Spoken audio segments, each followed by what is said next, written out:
There's something about new beginnings that feels both exhilarating and terrifying at the same time.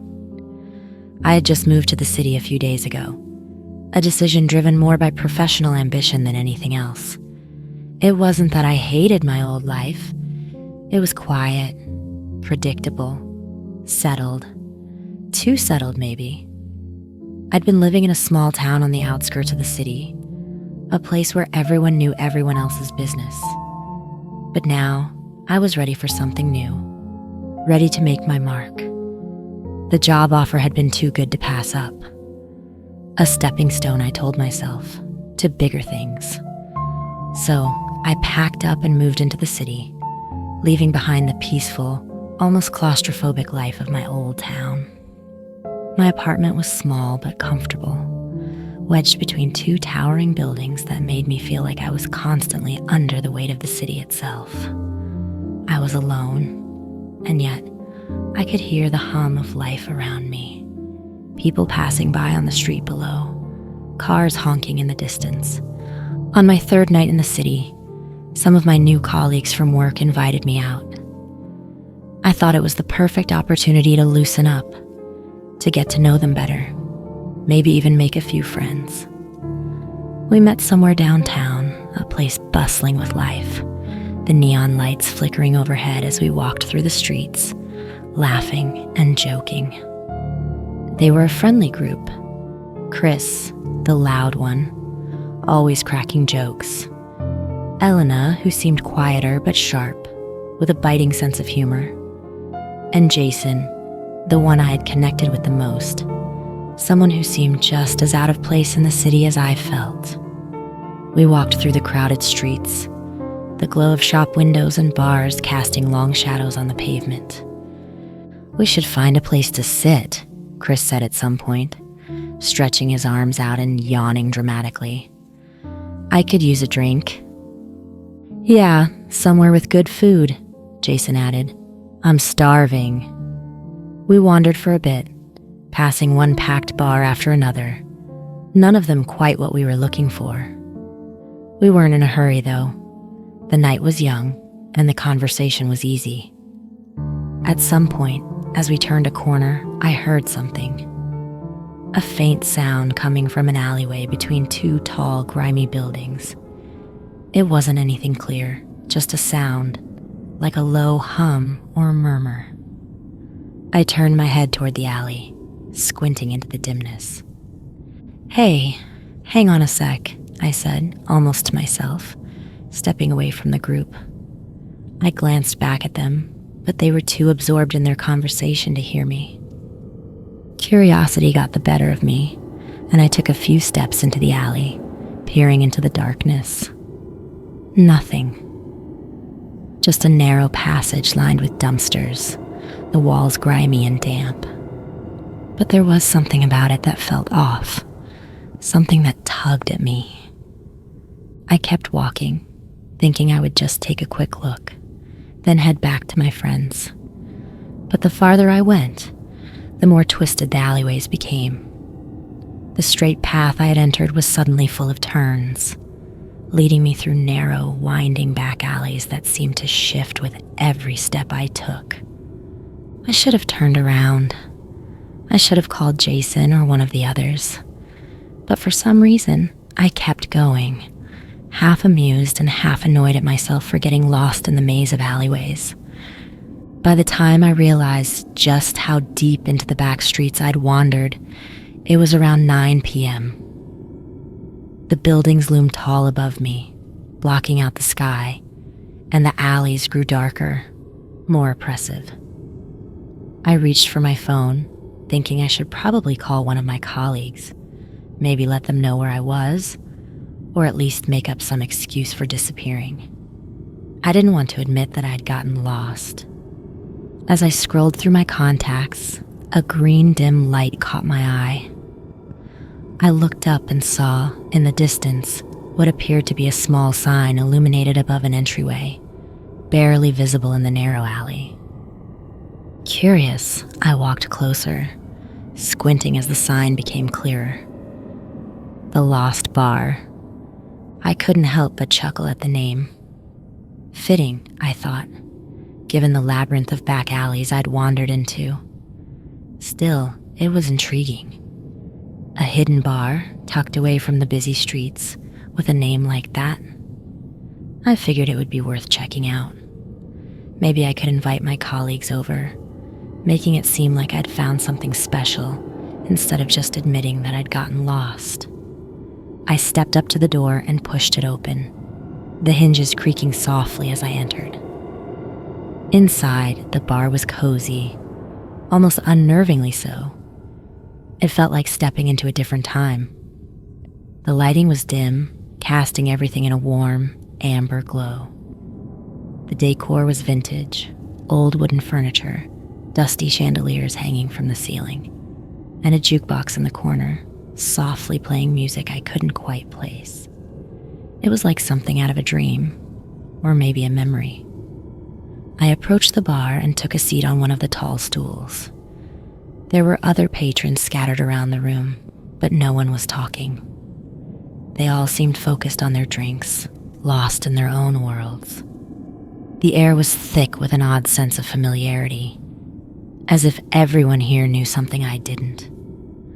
The bartender, a tall man with graying hair and a face that seemed carved from stone, stood behind the bar, polishing a glass with slow, deliberate movements. He didn't acknowledge me at first. I pulled out my phone, scrolling through my contacts again, ready to call Jason and tell him to come check this place out. Just as I was about to dial, a deep, gravelly voice broke the silence. "What do you think you're doing?" I looked up, startled. The bartender was staring at me, his face expressionless, his eyes dark and unreadable. I hesitated, thrown off by his tone. "I'm just calling my friends. I thought they might want to join me here." The bartender's gaze didn't waver. He set the glass down and leaned against the bar, his voice low. "Look, kid, we have some rules around here." I raised an eyebrow, half amused by the idea. "What, like no phones at the bar or something?" The bartender didn't smile. He didn't move. "No, not that kind of rules." There was a long pause, the air in the bar growing heavier. "First rule," the bartender said, his voice cutting through the silence like a knife. "You can't seek out the bar intentionally. It only appears when you're lost, physically or emotionally. If you tell anyone to find it, they never will." I waited for the punchline, expecting him to crack a smile, but his face remained completely serious. I couldn't help but laugh a little, trying to brush off the tension. "Got it. Sounds fitting." Ignoring him, I continued with my call, telling Jason about the bar. I described the place, the vintage decor, and the overall vibe, hoping to pique his interest. Jason, however, was confused. He said he'd never heard of any bar like that downtown, but told me they'd come meet me anyway. As soon as the call ended, I started looking around more carefully. Something was off. The patrons, all of them, looked like they were from different eras.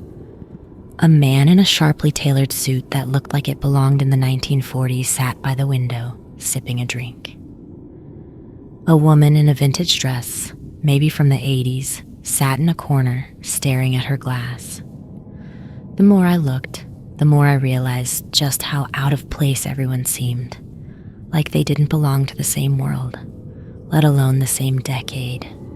An uneasy silence filled the room, thick and oppressive, as though everyone knew something I didn't. Something terrible. Something none of them would acknowledge. I was shaken from my thoughts when my phone rang. It was Jason. His voice sounded annoyed, like he was done with the joke. "There's nothing here, man," he said. "We've walked up and down the alleyways and there's no bar, no sign, no lights. Are you messing with us?" I frowned, my stomach knotting as a wave of confusion washed over me.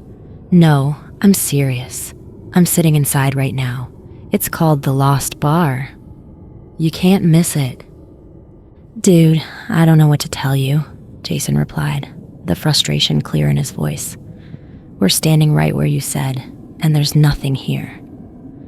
Something cold crept up my spine. I glanced around the bar again, noticing the way the patrons seemed to move in slow, deliberate motions, as if time didn't matter to them. I'll come outside and... Before I could finish my sentence, a hand landed on my shoulder. It was the bartender. His grip was cold, almost unnaturally so, and when I turned to look at him, his expression was completely flat, devoid of emotion. Second rule, he said, his voice a low growl. Under no circumstances should you leave the bar before midnight. The bar has its own schedule. If you try to leave before the clock strikes 12, you'll find yourself unable to return to the life you knew. My heart pounded in my chest as the weight of his words sank in. I tried to brush it off, tried to convince myself that this was all some elaborate joke. But the unease in the air was undeniable. I glanced over his shoulder at the clock hanging on the wall behind the bar. It read 10 p.m. This was ridiculous. I shook my head and lifted my phone to my ear again, ready to tell Jason that I was coming out. But as soon as I brought the phone to my ear, all I heard was static. Something wasn't right. I looked back at the bartender, and that's when I saw it. His face had changed. The skin on his cheeks stretched unnaturally, his grin widening to an impossible degree. His eyes, where his eyes had been, there were now dark, empty voids. I froze, my heart hammering in my chest, my mind reeling. I turned away from him, desperate to escape the sight of his twisted face, only to realize that every single patron in the bar was now staring at me. Their faces were blank, their eyes emotionless, but their heads all turned in unison, following my every move. I managed to get off the bar stool, my legs shaky, and began slowly making my way toward the door. I didn't dare run. I didn't dare make any sudden movements. The eyes of the patrons stayed fixed on me, their expressions never changing, their gaze piercing through me like knives. As I reached the door, I heard the static on my phone again. It crackled in my ear, a low, distorted sound. But beneath the static, I heard something else. A voice, the bartender's voice. Third rule, it said, low and distorted. Never look at the clock. Time doesn't move the same inside the bar. If you look at the clock, you'll begin to notice things around you, like faces shifting, patrons vanishing. My mind was spinning, my thoughts racing. I slowly turned back toward the bar, my eyes landing on the bartender once again. His face had returned to its previous state, calm, unreadable. But I could still see the flicker of that grin, the hint of something terrible lurking beneath the surface. This wasn't a joke. I stepped away from the door. I couldn't leave, not before midnight. I walked back to the bar, my head down, avoiding the gazes of the patrons, avoiding the clock. I could feel the weight of their stares, the way their eyes followed me as I moved. But I didn't look at them. I didn't dare. I sat down again, my hands trembling as I rested them on the bar. The bartender turned to me, his expression as neutral as ever.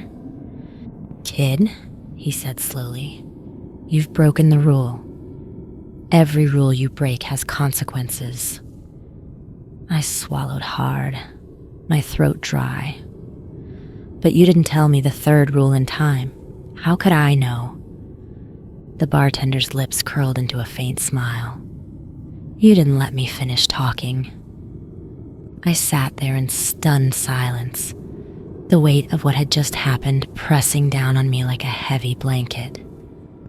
I looked around the bar again, trying to calm myself, trying to make sense of it all.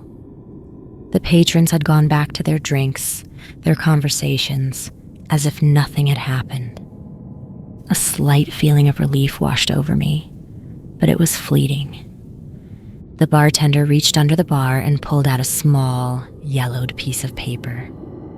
He scribbled something down on it before sliding it across the counter toward me. "These are the rest of the rules," he said, his voice calm. "You'd best follow them." I picked up the paper with trembling hands and began to read. "Fourth rule, if you see my reflection in the bar mirror, don't speak. Fifth rule, if an old man sits next to you at the bar, you should always offer him a drink. Sixth rule, if the entrance door opens on its own, don't look. Seventh rule, never acknowledge the woman in the red dress. Eighth rule, don't turn around if you feel someone tap your shoulder." I felt a cold shiver run down my spine as I read the final rule. I didn't know what any of this meant, but I knew one thing for sure. I didn't want to find out. I glanced back up at the bartender. "What's the deal with the woman in the red dress?" I asked, my voice barely above a whisper. The bartender's expression darkened. He leaned in closer, his voice low and menacing. "Every now and then, you may spot a woman in a faded red dress with pale skin and black eyes sitting at the far end of the bar. No one else seems to notice her. If you look directly at her, she'll stare back. She'll smile, stand up, and approach you. If you speak to her, she'll follow you wherever you go, even after you've left the bar. She never stops following." My skin crawled at his words, my stomach turning with fear. I sat back in my chair, trying to process everything. My mind was reeling, and I needed something, anything to calm my nerves. "I'll have a whiskey," I muttered, my voice shaky. "On the rocks." The bartender gave a slight nod and poured me a glass, the ice clinking softly as he slid it across the bar. I took a long sip, the burn of the whiskey spreading through me, though it did little to calm the panic swirling in my chest. As I sat there, nursing my drink, I caught a glimpse of something in the corner of my eye. The bar mirror, the bartender's reflection. I froze. His reflection wasn't right. It wasn't him. It was something else. The reflection contorted, twisting into strange, unnatural shapes. The bartender's face stretched and distorted, his eyes empty, hollow. His grin was wide, impossibly wide, and his reflection was staring straight at me. Through me. I felt my heart skip a beat, my breath catching in my throat. I couldn't look away, but I knew I couldn't speak. Don't speak. With a great effort, I tore my gaze away from the mirror and stared down at the bar, my hands trembling around my glass. I couldn't say anything. I couldn't break the rule. I took another sip of whiskey, trying to steady myself, trying to pretend like everything was normal. But nothing was normal.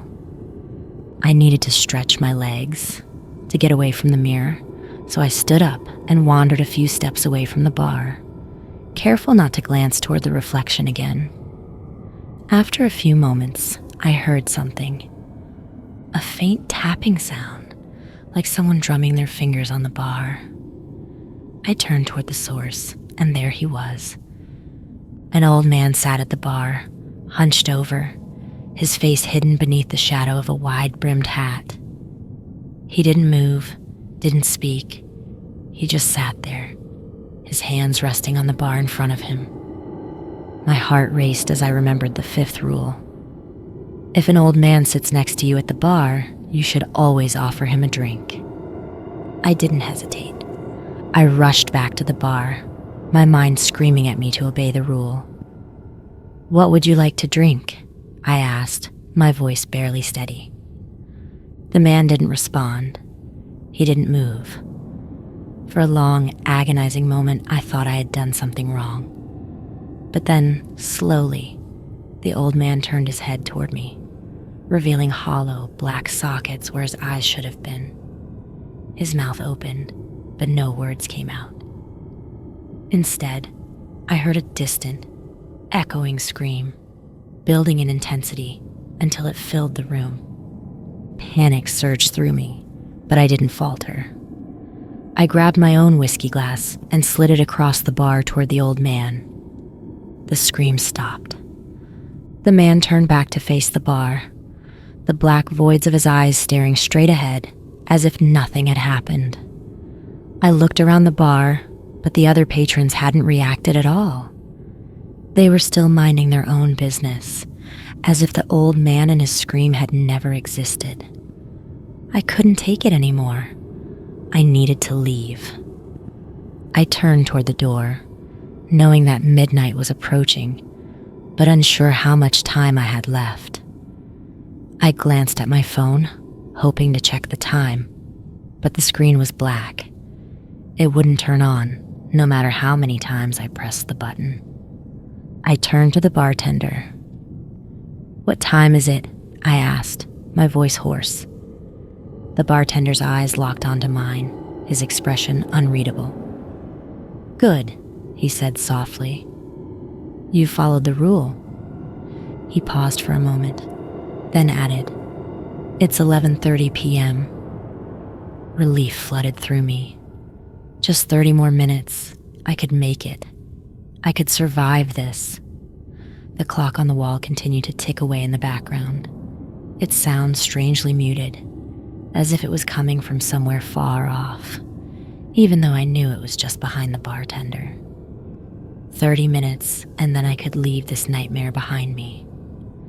I asked for another glass of whiskey, and the bartender obliged.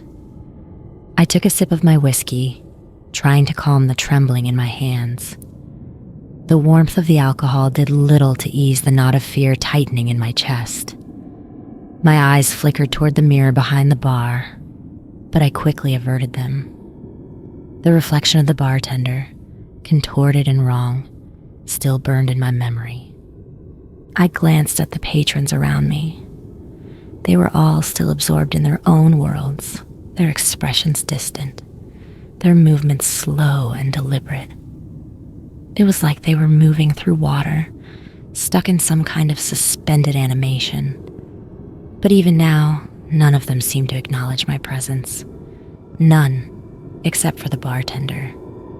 I drummed my fingers against the bar, forcing myself to breathe slowly, trying to keep my thoughts grounded. I needed to focus. I couldn't afford to break another rule. One more slip up, and I didn't know what would happen, but I knew it wouldn't be good. The bartender's voice echoed in my head. "Every rule you break has consequences." My mind drifted back to the list he'd given me. The rules were burned into my brain, etched into my thoughts like a brand. I exhaled shakily. 30 minutes, that was all. But then, out of the corner of my eye, I saw her. She sat at the far end of the bar, almost hidden in the shadows. Her dress was deep red, faded, like it had been washed too many times, its color dull in the dim light. Her skin was pale, almost ghostly, and her long black hair cascaded down her shoulders in soft waves. I could feel her presence, like a weight, pressing down on the room, thickening the air with an almost suffocating heaviness. My hands tightened around the glass as I tried to remind myself of the rule. Never acknowledge the woman in the red dress. I took a slow, deliberate breath, refusing to look back at her. I didn't dare turn my head even a fraction, but I could feel her staring at me. I didn't know how I knew. Maybe it was the way the atmosphere seemed to shift, the way the energy in the room changed. The silence became heavier, more oppressive, like the very air was holding its breath. I had never felt this kind of fear before. This wasn't the fear of something you could see, something tangible. This was the fear of the unknown, of something you couldn't explain, something lurking just beyond the edge of reality. I kept my gaze locked on the bar, pretending to study the worn surface of the wood. My mind raced with questions I couldn't answer. Why was she here? Had she always been there, waiting, watching, hidden in the shadows until now? Or had I somehow drawn her attention by breaking the rules? The seconds felt like hours, dragging on as the tension in the air grew thicker. I couldn't ignore the feeling anymore, the sense that something was coming closer, creeping toward me from the far end of the bar. My skin prickled as if 1,000 tiny eyes were watching me from the darkness. I didn't dare move. I barely breathed. The soft creak of wood echoed through the bar, a sound so faint, so subtle, that if I hadn't been on edge, I might not have noticed it. But I did. She had shifted in her seat. I forced myself to stay still. Don't look. Don't acknowledge her. It's just a trick, I told myself. It's just the bar trying to mess with you. But then I heard something else. A soft, rhythmic tapping. It wasn't coming from the bar this time. It was coming from her direction, like fingernails lightly tapping against the wood. An almost absent-minded rhythm that made my blood cold. The tapping continued, slow and deliberate, filling the silence that hung heavy in the room. My pulse quickened, and sweat began to bead on my forehead. Every instinct screamed at me to glance over, just a quick look, just to make sure she wasn't moving closer. But I didn't. The bartender had warned me. She never stops following. The tapping grew louder, more insistent, like she was trying to draw me in, trying to force me to break the rule.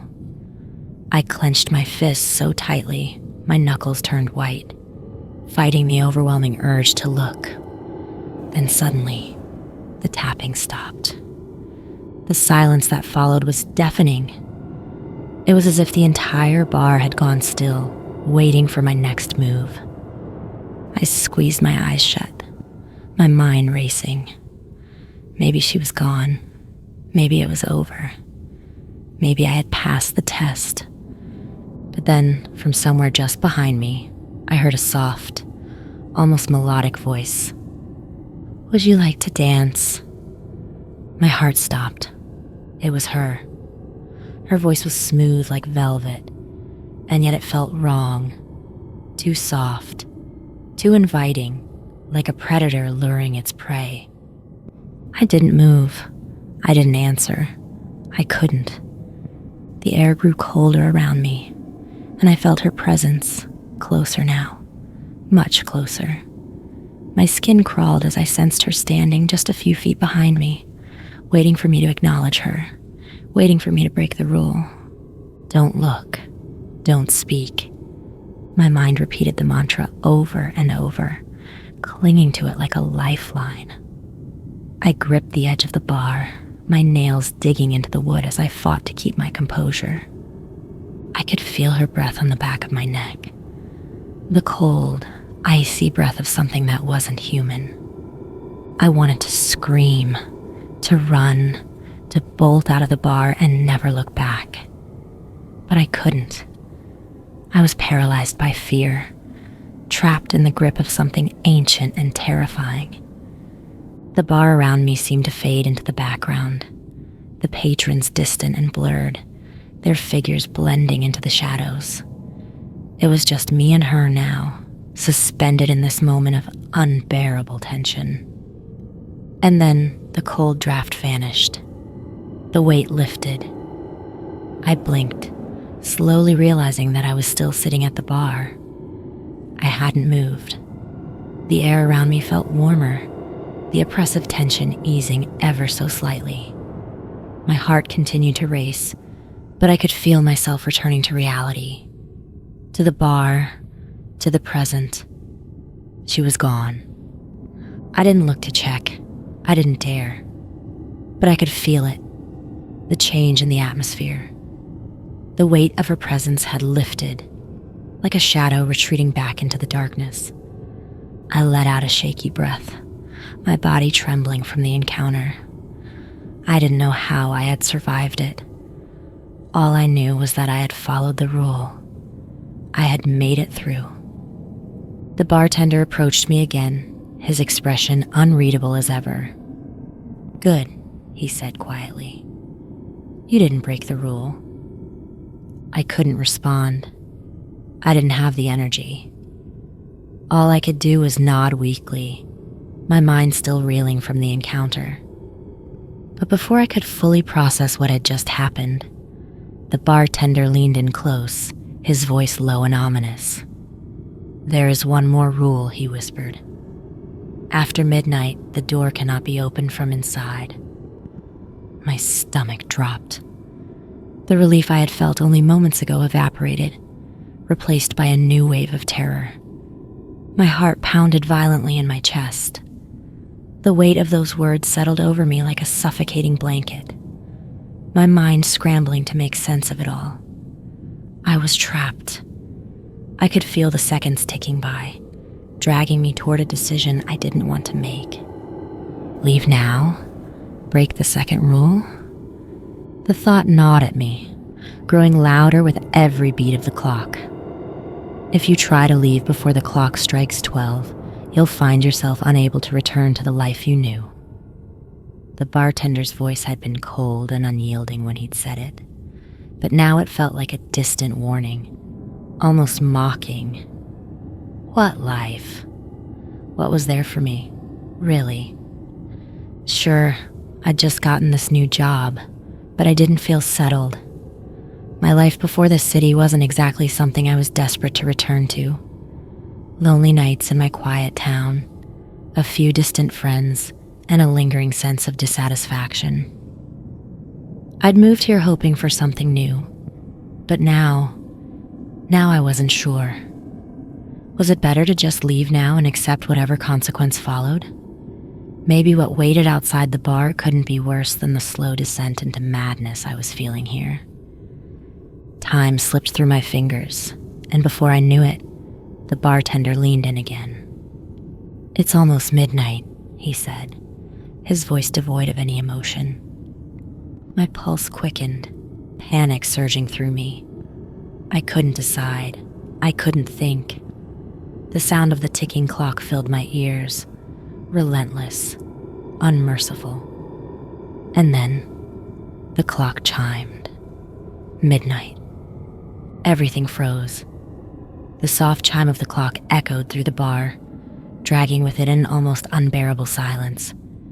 My mind reeled, spinning out of control. It was too late now, wasn't it? The clock had struck, and I was trapped here. Trapped in this twisted, nightmarish place with rules that seemed designed to break me. I couldn't even muster a thought. My breathing shallow, my eyes darting around the bar. Then, out of nowhere, I heard it. The door creaked open behind me. My mind raced, instantly recalling the 6th rule. If the entrance door opens on its own, don't look. But that door, that was my escape. The rules blurred in my mind, conflicting with my desperate need to leave. Who opened the door? How? The question echoed inside me, but the answer didn't matter. This was my chance. It had to be. A cold draft swept into the bar, chilling my skin. The air grew heavy, colder by the second. I could hear faint footsteps now, soft, deliberate, drawing closer. Each step seemed to reverberate inside my skull, as though the bar itself was amplifying the sound. And then, the faintest hint of breathing. Slow, steady, almost imperceptible. But there. My legs trembled as I slowly slid off the bar stool. I had to move, had to get out before it was too late. My mind was screaming at me to run, to bolt for the door and never look back, but I forced myself to stay calm. Then I felt it. A light tap on my shoulder. The eighth rule pulsed in my head like a warning siren, urging me to ignore the icy fingers that had touched me. My heart was racing, my palms clammy, as I took a hesitant step toward the open door. The cold draft beckoned me, pulling me toward the exit. And yet, the air felt thick, weighted down by the presence that was still just behind me. I took another step. The cold draft intensified, freezing my breath as it came out in shaky gasps. My feet felt heavy, like I was dragging them through a thick fog. The footsteps behind me grew louder, closer, the presence pressing down on me with every step I took toward the door. The tap on the shoulder came again, firmer this time. I kept my gaze locked ahead, my hands trembling as I reached for the door frame. I was so close. The cold wind was biting at my skin, the escape tantalizingly within reach. But there was something else now. A faint whisper just behind me, so close it was almost like it was inside my head. "Stay." I squeezed my eyes shut, fighting the overwhelming urge to listen, to turn and face whatever it was that lurked behind me. But I knew I couldn't. I had to leave. This was my only chance. I forced myself to take another step. I reached the doorway, the cold air hitting me like a slap to the face. The footsteps behind me grew louder, and I could feel the presence almost breathing down my neck now. But I didn't stop. I took one last step and crossed the threshold. And then, silence. The cold disappeared in an instant. The suffocating weight lifted from my shoulders. My breath came out in short, ragged gasps as I stumbled forward out of the bar and into the night. I blinked, disoriented, the darkness of the alley surrounding me. I was outside, but when I turned, there was nothing there. No sign of the door, no green light illuminating the alleyway. It was gone, like it had never existed. I stood there, my body still shaking from the adrenaline coursing through my veins. I checked my phone. The screen lit up without issue now, the clock reading almost 5 a.m. Morning was approaching. It was over. I exhaled a long, shaky breath, half expecting to hear the sound of footsteps or the faint echo of the bartender's voice. But there was nothing, just the quiet hum of the city, the distant sound of traffic in the early hours of the morning. I took a few steps down the alleyway, glancing over my shoulder one last time. The alley was empty, just dark walls and shadows. But deep down, I couldn't shake the feeling that something or someone was still watching. With one last glance at the empty space where the bar had been, I turned and walked into the night, the cold morning air biting at my skin. I didn't look back again. I escaped.